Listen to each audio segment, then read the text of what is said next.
Hello student, কেমন আছো সবাই? মুন্না ইংলিশ কর্নারে তোমাদেরকে স্বাগতম। আমরা মেডিকেল প্রস্তুতির কোশ্চেন সলভ ক্লাসে আবারও হাজির হয়েছি 2018 এবং 19 সেশনের কোশ্চেনটা নিয়ে।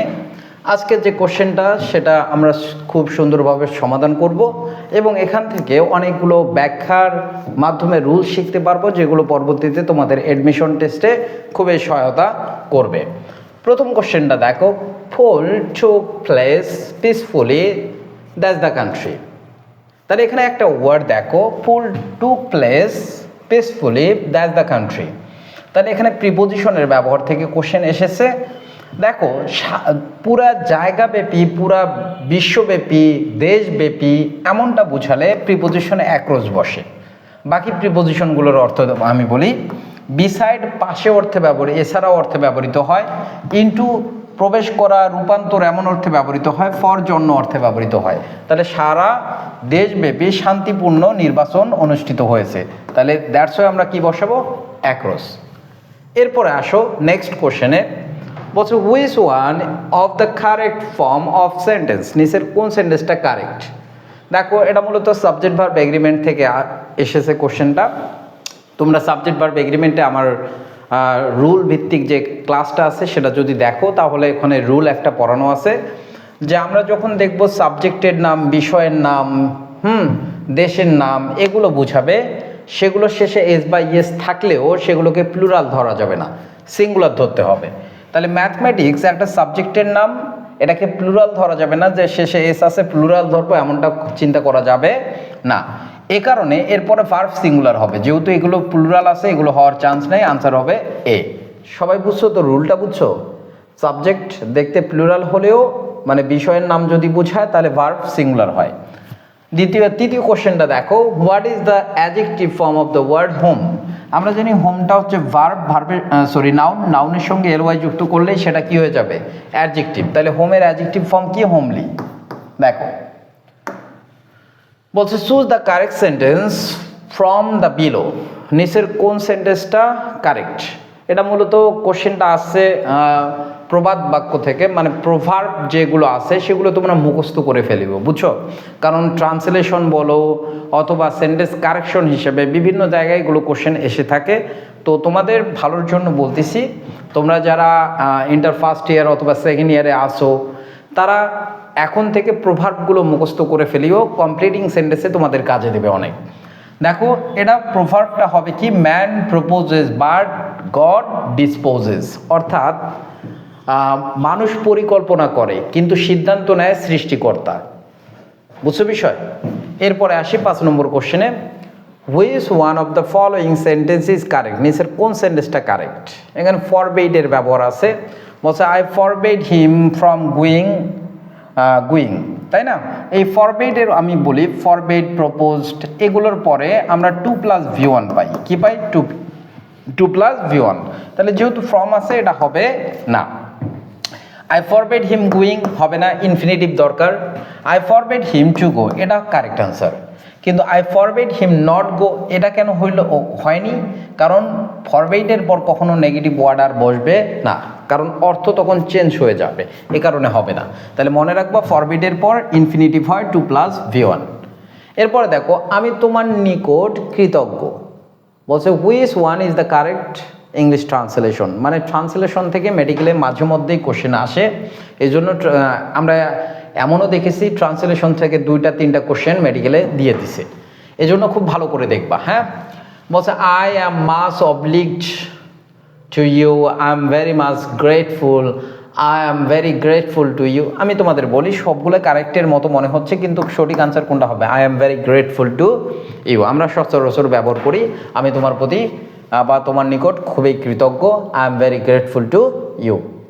বসে একজন নতুন শিক্ষার্থীকে ডাক্তার হবার জন্য 5 বছর কঠোর পরিশ্রম করতে হয়। তার মানে ডাক্তার হওয়া কিন্তু চারটিখানি ব্যাপার না, যে মেডিকেলে চান্স পাইলাম ডাক্তার হয়ে গেলাম এমনটা না। ডাক্তার হতে গেলে 5 বছর কঠোর পরিশ্রম করতে হয়, তখনই MBBS কমপ্লিট হয়। কিন্তু এরপরেও কিন্তু অনেক পথ পাড়ি দিতে হয় একজন দক্ষ ডাক্তার হওয়ার জন্য। তো এখানে কি বলছে? একজন আমাদের সাবজেক্টকে একজন নতুন শিক্ষার্থী, তাই না? তাহলে একজন নতুন শিক্ষার্থীর ইংরেজি কি হবে? অ্যান ইন্ট্রান্ট, মানে ডক্টর যেহেতু, বলছে একজন নতুন শিক্ষার্থীকে ডাক্তার হবার জন্য 5 বছর কঠোর পরিশ্রম করতে হয়। তাহলে নতুন মানে যারা ডক্টরে ভর্তি হয় তাদেরকে ইন্টার্ন বলা হয়। তাহলে অ্যান ইন্টার্ন কি করতে হয়, ডাক্তার হবার জন্য 5 বছর কঠোর পরিশ্রম করতে হয়। এই যে আমি তোমাদের একটা জিনিস বলি, হ্যাভ টু, হ্যাজ টু, আবার কি হ্যাড টু, এগুলো বাধ্যবাধকতা অর্থে ব্যবহৃত হয়। যেমন আমাকে অবশ্যই সেখানে যেতে হবে, আই মাস্ট গো দেয়ার, আমরা এমন ব্যবহার করি কি না? তাহলে আমি অবশ্যই কথাটা বাদ দিয়ে যদি আমি বলি আমাকে যেতেই হবে, আমাকে সেখানে যেতেই হবে, তাহলে আই হ্যাভ টু গো দেয়ার। তাকে সেখানে যেতে হবে, হি হ্যাজ টু গো দেয়ার। আমাকে সেখানে যেতে হয়েছিল, আই হ্যাড টু গো দেয়ার। এই যে করতেই হবে, খাইতেই হবে, যাইতেই হবে, এমন কথা বোঝানোর জন্য হ্যাভ টু, হ্যাড টু ব্যবহার করবো। তাহলে কোন সেন্টেন্সে এই হ্যাভ টু আছে সেটা দেখো। তাহলে an intern will have to require to work hard for 5 years to become a physician, কি হতে? ডাক্তার হতে। তাহলে হওয়ার ইংরেজি কি? To become. তাহলে to become a physician, physician মানে কি? ডক্টর। ঠিক আছে, তাহলে হবে আনসার এটা। সবাই বুঝছো তো? এরপরে কোশ্চেনটা দেখো, 8 নম্বর কোশ্চেন কি বলছে? বলছে the antonym of well ম্যানার্ড। Synonym antonym থেকে তো কোশ্চেন পাবাই, তাই কি না? এই জন্য ফার্স্ট পেপারটা খুব ভালো করে দেখবা। তাহলে ওয়েল ম্যানার্ড মানে কি? ভালো স্বভাবের। তাহলে ডেকোরাস আমরা বলতে পারি সুশীল, মানে সভ্য, সুগঠিত, সুসংগঠিত। হ্যাঁ, কার্টিয়াস মানে নম্র ভদ্র, এর সিনোনিম এগুলো।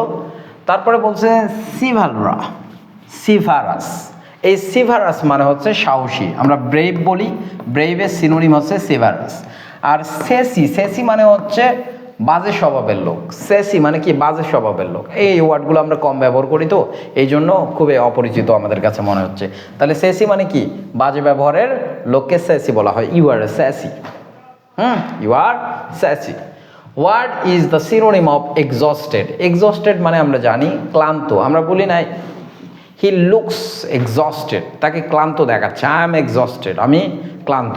ঠিক আছে, তাহলে আমরা ভেরি টায়ার্ড এর পরিবর্তে যে ওয়ার্ডটা ব্যবহার করি সেটা হচ্ছে এক্সস্টেড। তাহলে প্লেন্টি মানে কি? অনেক।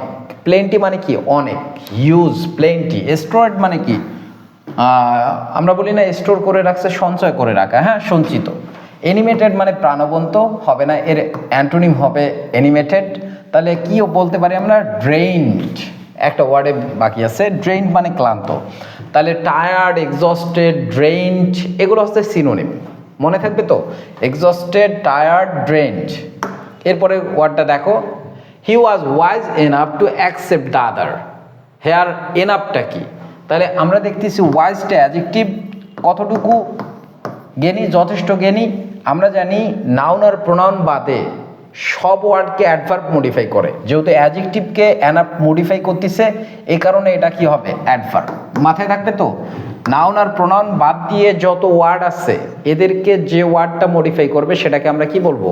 অ্যাডভার্ব বলবো। বলছে choose the correct preposition for the following sentence. He lives thus honest main. কোনো উপায় যদি বুঝায় তাহলে বাই বসাবার। এই কোশ্চেনটা 3 বার আসছিল, এই same question. He lives thus honest means, তাহলে he lives by honest means, সৎ উপায়ে বুঝাইছে, দ্যাটস ওয়াই আমরা বাই বসাইছি। The antonym of revenge. Revenge মানে কি? প্রতিশোধ না? তাহলে নিচের কোন ওয়ার্ডটা প্রতিশোধ বুঝাচ্ছে না? হ্যাঁ, সেটা দেখো। রিপ্রাইজাল। রিপ্রাইজাল মানে হচ্ছে প্রতিশোধ। রিপ্রাইজাল মানে কি? প্রতিশোধ। তাহলে এটা সিনোনিম হয়ে যাচ্ছে, আমাদের চাইছে কি? অ্যান্টোনিম। পেনাল্টি। পেনাল্টি মানে কি? আমরা জানি না, পেনাল্টি মানে হচ্ছে শাস্তি। পেনাল্টি মানে কি? শাস্তি। হ্যাঁ, শাস্তি, শাস্তি। গ্রেস মানে কি? দয়া। রোধ, এটা মানে কি? ক্রোধ। ক্রোধ ওয়ার্ডটা ভুল আছে, WRATH, রাত। রাত, তাহলে রাত মানে হচ্ছে ক্রোধ। তার মানে রিভেন্সের অ্যান্টোনিম হিসেবে আমরা গ্রেস বলতে পারি, দয়া। তাহলে প্রতিশোধ, এর অ্যান্টোনিম কি? দয়া। বলছে চুজ দ্য কারেক্ট সেন্টেন্স। দেখো তো সেন্টেন্সটা কি বলছে? I have bin lived. I have bin lived হবে কখনো? For since 5 years। আমি তোমাদের বলি সিন্স এবং ফর এই দুটো ব্যবহারের ক্ষেত্রে তোমরা অনেকেই কনফিউজ হয়ে যাও, সিন্স কোথায় বসাবা, ফর কোথায় বসাবা। আমি তোমাদের বলি যে সকল সময়ের পূর্বে সংখ্যা থাকবে সেক্ষেত্রে ফর ব্যবহার করবা। যেমন for 5 years, 5 years, 5 days, 5 hours, 5 months. এই যে সংখ্যা আছে, দ্যাটস ওয়াই আমরা কি বসালাম, ফর। আমি যদি বলি মর্নিং, মর্নিং কি সময়, কিন্তু 1 মর্নিং 2 মর্নিং এগুলো কোনো বসানো সম্ভব আছে না। তাহলে যেগুলোর পূর্বে সংখ্যা বসানো সম্ভব না সেগুলোর ক্ষেত্রে, অর্থাৎ যেগুলোর পূর্বে সংখ্যা থাকবে না সেগুলোর ক্ষেত্রে সিন্স বসাবো, আর যেগুলোর ক্ষেত্রে সংখ্যা থাকবে সেগুলোর ক্ষেত্রে আমরা কি বসাবো, ফর। তাহলে এই সিন্স ফর মূলত পারফেক্ট কন্টিনিউয়াস টেন্সে হয়। কোন টেন্সে হয়, পারফেক্ট কন্টিনিউয়াস। নিচের কোনটা দেখো তো পারফেক্ট কন্টিনিউয়াস হয়েছে, I have been living here for 5 years, এটা present perfect continuous, that's why ওটা হবে আনসার। 14 নম্বরটা দেখো, ওয়ার অ্যান্ড পিস এর লেখককে। এটা মূলত লিটারেচার থেকে কোশ্চেন দিছে। আমি এই জন্য তোমাদের বলি কোশ্চেন সলভ করা খুবই গুরুত্বপূর্ণ। তোমরা যেটারে প্রিপারেশন নিতে চাও না কেন, সাবজেক্ট ভিত্তিক কোশ্চেন সলভ করবা, প্রিভিয়াস কোশ্চেনগুলো। তো মেডিকেলের প্রিভিয়াস কোশ্চেনগুলো আমি তোমাদের সবগুলো সলভ করে দিব ধারাবাহিকভাবে, তোমরা দেখবা। এবং বিসিএসের কোশ্চেনগুলো দেখবা, মেডিকেল বিসিএসের কোশ্চেনগুলো তোমরা যদি ধারাবাহিকভাবে সলভ করো 50% কোশ্চেন কমন পাবা, কারণ এটা বিসিএসের কোশ্চেন একদম হুবহু কমন আসছে। বলছো ওয়ার অ্যান্ড পিসের লেখককে, এটা লিও টলস্টয়। তাহলে তোমরা মূলত এই লিটারেচার থেকে যে কোশ্চেনগুলো আসবে, কোশ্চেনগুলো বেশি পড়ার দরকার নাই। বিসিএসে যে কোশ্চেনগুলো আসছিল লিটারেচার অংশগুলো, সেগুলো যা শুধু দেখে নিবা, ঠিক আছে। এরপরে দেখো, ইচ্ছা থাকলে উপায় হয়। আমি তোমাদের একটু আগেই বললাম যে প্রভার্ব পড়তে হবে, প্রভার্ব না পড়লে কোনো কিছুই করা যাবে না, কারণ প্রভার্ব তো বানানো যায় না, এগুলো তো প্রভার্ব, কনক্রিট জিনিস, তাই কি না। তাহলে কি বলবো আমরা, where there is a will there is a way, ইচ্ছা থাকলে উপায় হয়। তো আমাদের কোশ্চেন সলভের ক্লাস এখানেই শেষ, পরবর্তী ক্লাসে দেখা হবে। ততক্ষণ পর্যন্ত ভালো থাকো, সুস্থ থাকো, আল্লাহ।